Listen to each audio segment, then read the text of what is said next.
As you're starting to think about your presentation for August 19th's PD, we wanted to go ahead and go over a couple of tips that might help you as you're looking over your presentation and putting the final touches on it. As we're looking at our presentation, especially in a visual format, we want to keep an acronym in mind, SLIDE. S stands for simplify. This slide doesn't look too busy, and neither should your slides. L, lose the cliches. Although in conversation, cliches might be poignant and helpful, during a presentation, depending on your audience, they might get lost and sometimes confusing. Information, I. Information is going to be coming from you, not necessarily all of it on the screen. You're the expert on the content area. We want to make sure that our instructional focus is on the tool, or our instructional focus is the content, not the tool itself. D, designate elements. Think about what's on your screen, from the words to the graphics and everything in between. Is it there for a purpose or just because? E, empathy for your audience. Put yourself in the role of the audience. Would you want to be sitting through the presentation that you're giving? Is there too much information on the screen? Is there not enough content being delivered by the presenter? Keep those things in mind as you're looking at your presentation for August 19th. In this slide, we're going to talk about why some presentations fail, but we're going to use it as a model and how that happens. Most of us are used to presentations that have things that appear or slide in from either way that might present an opportunity for your audience to get misled by the content that's on the screen.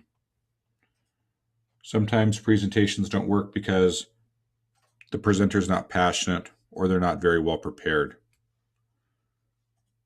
As you're noticing the bullets popping up, you'll see that they each come in from a different way or fly in, appear, things like that. Again, that sometimes is confusing to the audience. When slides are too complex, you lose your audience.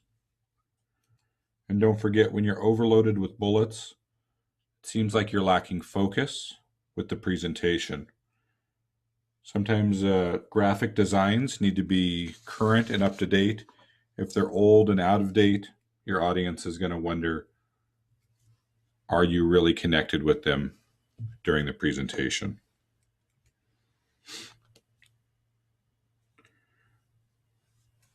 From this slide to this slide, we could actually give the same information, just in a different format. Our graphic representation is a lot more current. I get to talk through what the information is. My audience can make connections based on their own experience and based on what the content is that I'm delivering. If you're not prepared, your audience could turn on you, much like what you're seeing here in the visual representation. My slide isn't too complex. I'm not overloaded with bullets. And for the most part, I need to stay calm, just like represented in my graphic. The next group of slides, we're going to be talking about the same exact information, just presented in different ways. This first slide, clear headline, lots of bulleted information. All the information is very pertinent and helpful, although it might be less engaging for my audience in this particular slide.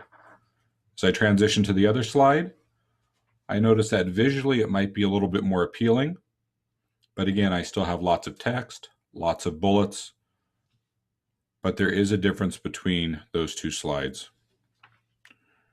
The big difference between those two slides was font. selecting the right font will make a big difference in your presentation.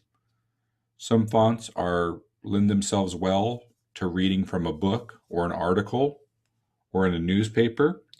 Those fonts don't work so well on a presentation slide. They're difficult to read. They're kind of smashed together.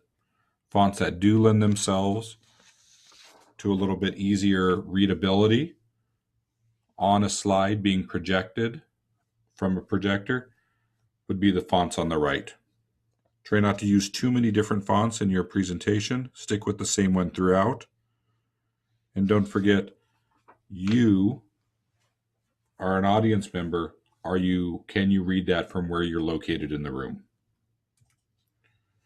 Same information is being presented here on this slide.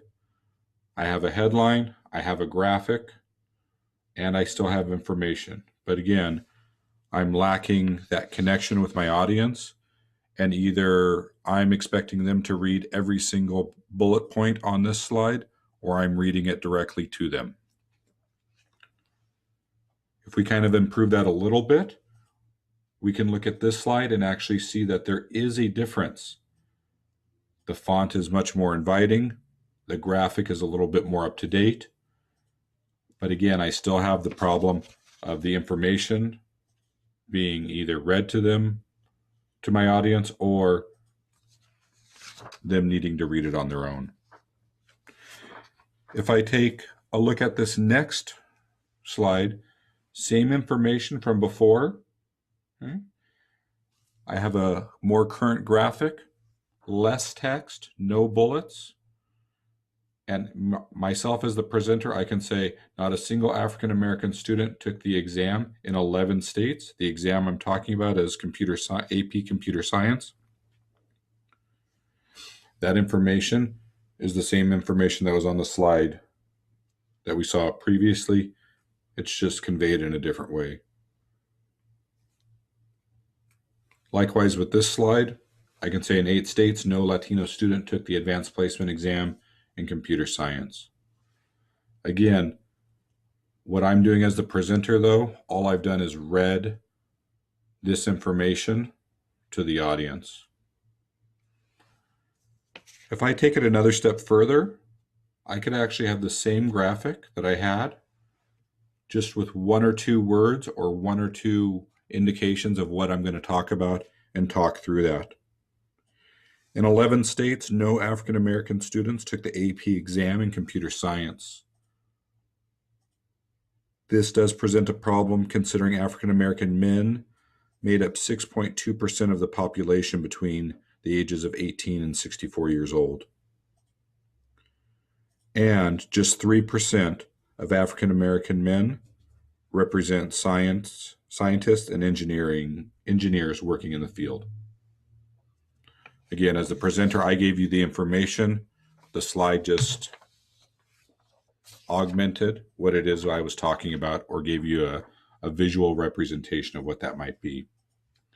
In this slide here, I can say that only approximately 8% of Hispanic students took the AP Computer Science exam, although 7% of STEM jobs are populated by Hispanic males, 15% are making up the workforce. As the presenter, you're the one with the information. You're the one that's engaging. Your slides don't need to be overly complicated. One thing that you might be concerned about is how will your audience, especially the screencasted audience, be able to get the information that you were talking about when your slides are very minimal. My advice is that you take your script or the information that you're really referring to as you're presenting your information and put it down in the speaker notes. That way, when you share your presentation, your audience that is looking at it through Haiku or other means are able to look at your notes and actually get the text or the direct information that you were talking about.